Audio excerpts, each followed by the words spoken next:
ओम शांति। आइए सुनते हैं 16 नवंबर 2024 की शिव बाबा की ज्ञान मुरली और ईश्वरी महावाक्य।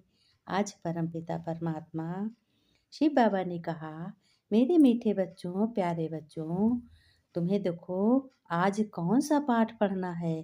आज देखो मैं क्या पढ़ा रहा हूँ।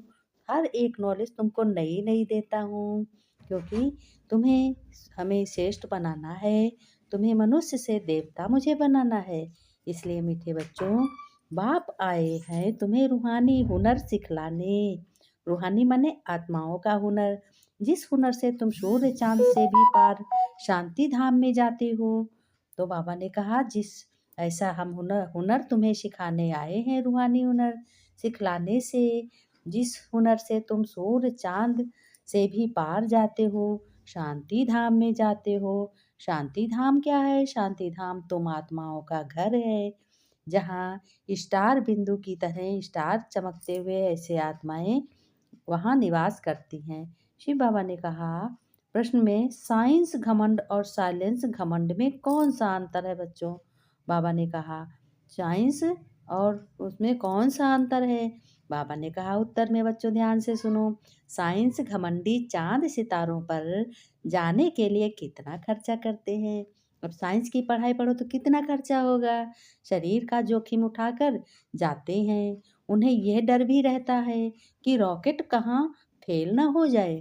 शिव बाबा ने देखो साइंस की भी बात बताई, वैज्ञानिक की। तुम बच्चे साइलेंस घमंड वाले बिगर कौड़ी खर्चा, तुम बच्चों का बिगर कौड़ी खर्चा कुछ नहीं खर्चा होता। सिर्फ ज्ञान, बुद्धि, नॉलेज, मन बुद्धि से तुम सूर्य चांद के पार चले जाते हो। बाबा ने कहा, बच्चों सूर्य चांद से भी पार मोल वतन में चले जाते हो। फिर तुम्हें कोई डर नहीं, क्योंकि तुम शरीर को यहाँ ही छोड़ कर जाते हो और आत्मा मन बुद्धि से तुम वहाँ चले जाते हो। शरीर नहीं जाता है, मन बुद्धि से तुम अपने भगवान परम पिता को याद करते हो। शिव बाबा ने कहा, ओम शांति बच्चों। रूहानी बाप बैठे रूहानी बच्चों को समझाते हैं। क्या समझाते हैं?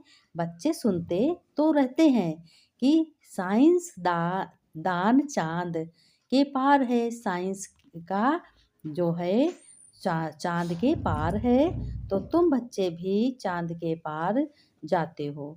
बाबा ने कहा, जाने पर क्या प्रयत्न करते रहते हैं, लेकिन वे लोग तो सिर्फ चांद तक जाने की कोशिश करते हैं। कितना खर्चा करते हैं। साइंस घमंडी है। तुम्हारे पास बहुत ही अच्छे चांस हैं। शिव बाबा ने कहा कि बहुत डर लगता है, कितना खर्चा करते हैं ऊपर जाने में। कहते वह तो चंद्रमा की तरफ जाते हैं, तुम तो बच्चे सूर्य चांद से भी पार जाते हो परम धाम, जहाँ तुम्हारा परम पिता परमात्मा शिव बाबा है। साइलेंस का घमंड है नहीं। तुम जानते हो, हम आत्मा अपने शांति धाम ब्रह्मांड में जाते हैं, जहाँ बैकुंठ है। आत्मा ही बच्चों सब कुछ करती है। फिर बाबा ने कहा, उन्हों की भी आत्मा शरीर के साथ ऊपर में जाती है। बड़ा खौफनाक है वहाँ। बाबा कहते हैं, डरते भी हैं वो लोग, ऊपर से गिरे तो जान खत्म हो जाएगी। अब ये वैज्ञानिकों की बात बाबा कहते हैं। साइंस की शक्ति से सब वहाँ जाते हैं। बाबा ने कहा, वह सब है जिस्मानी हुनर, यानी शरीरों का हुनर है। और बाबा कहते हैं, तुमको बाप रूहानी हुनर कला सिखलाते हैं, यानी तुम आत्मा मन बुद्धि द्वारा जाते हो। तुम्हारा कोई भी खर्चा नहीं होता है। इस हुनर सीखने से तुमको कितनी बड़ी प्राइज मिलती है। क्या मिलती है? बाबा कह रहे हैं, बच्चों तुम्हें क्या मिलती है? 21 जन्मों की प्राइज मिलती है। बाबा ने कहा, तुमको बिल्कुल ऊपर ले जाते हैं, जहाँ तुम्हारा घर है भी तुमको याद आता है कि हमारा घर कहाँ है। राजधानी तो गंवाई है, वह कहाँ है? रावण ने छीन लिया था। तुम्हें बहुत सुख था और रावण ने छीन लिया था। अब फिर से तुम अपने बच्चे असली घर जाते हो और राजाई भी पाते हो। असली घर कहाँ है? बैकुंठ जाते हो, फिर सतयुग में जाते हो, तो वहाँ तुम्हें सुख ही सुख होता है। अथाह चीज होती है, दुख का नाम निशान नहीं होता है। देखो श्री कृष्ण जब राजा थे तो कितने सुख थे, सर्व सुख थे। मित्रों को भी कितना प्यार से श्री कृष्ण जी रखते थे, यह कोई को पता नहीं है। अब मुक्ति धाम क्या है? मुक्ति धाम तुम्हारा घर है, जिसको बैकुंठ भी कहते हैं, शांति धाम भी कहते हैं और सुख धाम भी कहते हैं। तुम बच्चों को सिखलाने के लिए देखो बाप कहाँ से आते हैं, कितना दूर से आते हैं। कहाँ से आते हैं? परम धाम से आते हैं, सूर्य चांद सितारों के पार से आते हैं। बाबा ने कहा तुम बच्चे जानते हो यह तो इस मांडवे की बत्तियां हैं, जैसे मांडवे में बिजलियां लगाते हैं म्यूजियम। बाबा ने कहा बच्चों यह फिर है बेहद की दुनिया, इसमें यह सूर्य चांद सितारे रोशनी देने वाले हैं।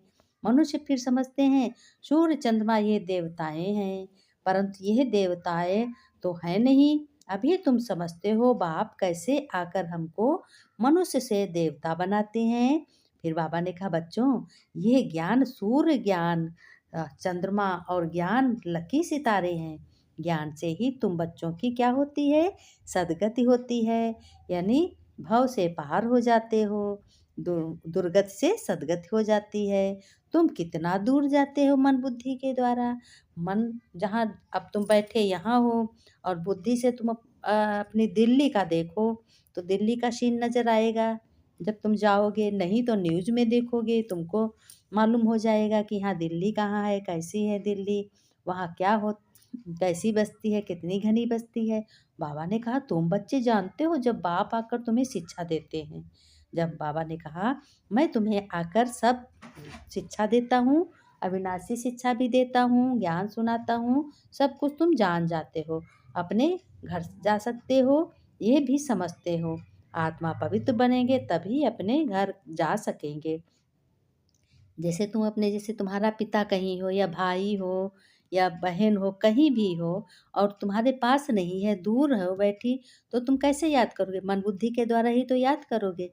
मन बुद्धि से इसी तरीके से बाबा कहते हैं तुम अपने घर को और भगवान शिव बाबा परम पिता को याद करते हो और परम धाम चांद सितारों के पार भी तुम्हारा मन बुद्धि से चले जाते हो, वह तब तुम याद करते हो।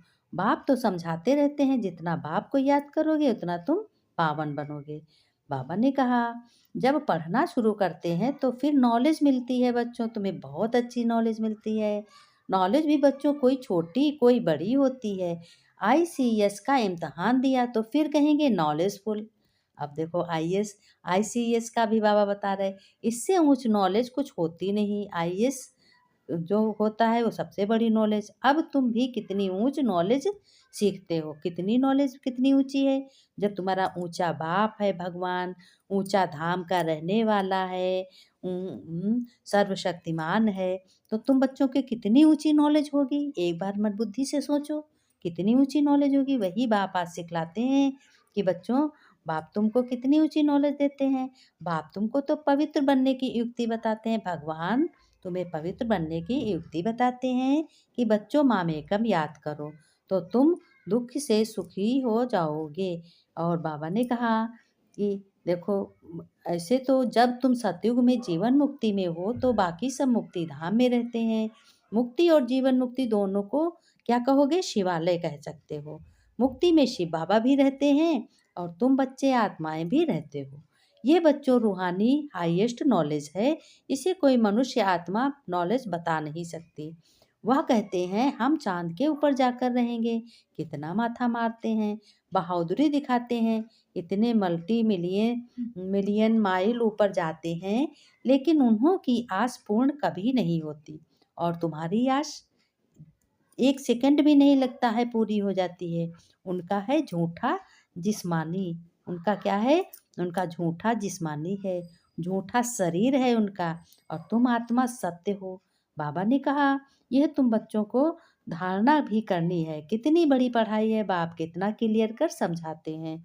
अब जैसे जो साधु संत माला फेरते हैं, उस माला का राज भी बाबा समझाते हैं कि माला का राज भी समझा रहे हैं। कह रहे हैं ऊपर में जो धागा होता है, लाल धागा होता है, तो उसको फूल कहते हैं। वो उसको शिव बाबा की तरह फिर मेरू, नीचे 2 3 2 बिंद होते हैं, मोती होते हैं। फिर बाद में गिनती नंबरवार मोती होते हैं। शिव बाबा ने कहा, सिवाय शिव बाबा के और कोई जानते ही नहीं। उन्हों को यह राजयोग किसने सिखाया? बहुत रसीला बैठ समझाना चाहिए। यह 84 जन्म कैसे लेते? देवता, क्षत्रिय, वैश्य, शूद्र इतने जन्म लेते हैं। और बाप कितनी सहज नॉलेज देते हैं। और पवित्र भी बनना है, तब ही ऊंच पद पाएंगे। सारे विश्व पर शांति का स्थापन करने वाले तुम ही बच्चे हो। बाप तुमको राज भाग्य देते हैं और तुम बलवान बनते हो। बाबा ने कहा कि कोई सेंसिबल बच्चा हो जो उनको समझावे। तुमने माया से कैसे हार खाई है बच्चों? माया जैसे बनते बनते काम बिगड़ जाते हैं। माया, रावण देखो सीता को हर के ले गया था, इसी रूप में माया आ जाती है। फिर बाबा ने कहा, सतगुरु की निंदा करने वाला कहीं ठौर नहीं मिलता। अपने पिता, परम पिता भगवान सत्य है, शिव सत्य है, शिव अनादि है, शिव सुंदर है। तो तुम्हारा पिता ऐसा है, वो निराकार है, निर्विकारी है, निरहंकारी है। तो तुम बच्चों को भी कैसा बनना चाहिए? तुम्हें भी निराकारी, निर्विकारी, निरहंकारी बनना चाहिए। तुम्हारे में कोई विकार ना हो, निर्विकारी हो गया। और निरहंकारी, कोई भी अहंकार ना हो, वो निरहंकारी हो गया। तो बाबा ने कहा, तुम्हें भी इस तुम्हारा कोई निराकारी, निराकारी माने कोई भी आकार नहीं। जैसे बाबा का कोई आकार नहीं है, तुम आत्माओं का भी कोई आकार नहीं है। तो तुम्हें बच्चों इस तरीके से बनना चाहिए। अविनाशी पाठ ज्ञान, रुद्र ज्ञान बाबा दे रहे हैं, शिव बाबा। फिर कहा, सतगुरु, सतगुरु तुम्हारा है, टीचर है, बाप है, तीनों रूप में भगवान को याद करोगे। बाबा ने कहा, अगर निंदा कराई तुमने तीनों की, तो निंदक कभी ठौर नहीं पाते हैं। बाबा ने कहा, मीठे मीठे सिक्के लगे बच्चों प्रति माता पिता बाप दादा का याद प्यार और गुड मॉर्निंग। रूहानी बाप की रूहानी बच्चों को नमस्ते। बच्चों ने नमस्ते की रूहानी बच्चों की, रूहानी बाप दादा को याद प्यार, नमस्ते नमस्ते, गुड मॉर्निंग बाबा, शुक्रिया बाबा, शुक्रिया। धारणा के लिए बाबा देखो मुख्य 4 पॉइंट देते हैं कि बाप से साइलेंस का हुनर सीख कर इस बेहद में जाना है। बाप का हुनर सीखकर कितना वंडरफुल ज्ञान देकर कितनी बड़ी प्राइज देते हैं। क्या प्राइज देते हैं? 21 जन्मों की बादशाही। बेधड़क होकर बहुत रसीले ढंग से तुम्हें सेवा करनी है। माया की लड़ाई बच्चों बलवान बन जीत पानी है। मुरली सुनकर सुजाग रहना है। सुजाग माने मुरली होशियार बनना है और सबको सुजाग करना, होशियार बनाना, सबको ज्ञान देना है। अज्ञानी ने ज्ञान देना है, ज्ञान से जगाना है। बुझी हुई ज्योति है तो उनको जगाना, जो सो रहे हैं। वरदान में बाबा ने कहा कि तुम बच्चों को, वरदान में बाबा ने कहा कि देखो, वरदान तुमको रोज नित नया देता हूँ, जो तुम पाकर के परम पूज्य बन परमात्म प्यार का अधिकार प्राप्त करने वाले संपूर्ण स्वच्छ आत्मा भव। तुम संपूर्ण स्वच्छ आत्मा हो। बाबा ने कहा कि तुम कितने स्वच्छ आत्मा हो। सदा तुम्हें याद रहे कि शब्द सदा तुम्हें याद रहे कि जीवन में लाओ अपने याद में कि मैं पूज्य आत्मा इस शरीर रूपी मंदिर में विराजमान हूँ। ऐसी पूज्य आत्मा ही सर्व की प्यारी है। भगवान की प्यारी है तो सबकी प्यारी है। उनकी जड़ मूर्ति भी सबको प्यारी लगती है। किसकी जड़ मूर्ति? भगवान। जैसे कोई आपस में भल झगड़ते हो तो लेकिन मूर्ति को प्यार करेंगे, क्योंकि उनमें पवित्रता है। मूर्ति कौन? देवताओं की जो मूर्तियां मंदिर में होती हैं उनकी। तो अपने आप से पूछो, मन बुद्धि संपूर्ण स्वच्छ बनी है? जरा भी गंदी तो नहीं है? जरा भी स्वच्छता मिक्स तो नहीं है? अस्वच्छता यानी अस्वच्छता मिक्स तो नहीं है, स्वच्छता है। जो ऐसे संपूर्ण स्वच्छ हैं वही परमात्म प्यार के अधिकारी हैं। कैसे हैं? जो स्वच्छ हैं वो परमात्म प्यार के अधिकारी हैं। बाबा ने स्लोगन में कहा, ज्ञान के खजाने को स्वयं में धारण कर हर समय हर कर्म समझ से करने वाले ही ज्ञानी तू आत्मा। ज्ञान के खजाने को स्वयं में धारण करो, फिर दूसरों को बताओ और हर समय कर्म करते हुए बाबा की मुरली के है एक ना एक पॉइंट मन में दोहराते रहो, संकल्प करते रहो, तभी तो प्रभु प्यारे बनोगे। बाबा ने कहा, तुम ज्ञानी बच्चे हो, तुमसे ज़्यादा कोई ज्ञानी बच्चे नहीं हैं, क्योंकि स्वयं भगवान के बने हो। ऐसा किसी का भाग्य होता है जो भगवान पढ़ाए। भगवान को बहुत ही आज बहुत ही प्यार आ रहा है बच्चों पे कि बच्चे हमारे होशियार बनते जा रहे हैं। एक ना एक दिन देखो श्रेष्ठ बन जाएँगे, धीरे-धीरे बनते जा रहे हैं। पढ़ाई को यूज़ करते हैं और कहते हैं बाबा मुझे मिला तो बहुत कुछ मिला।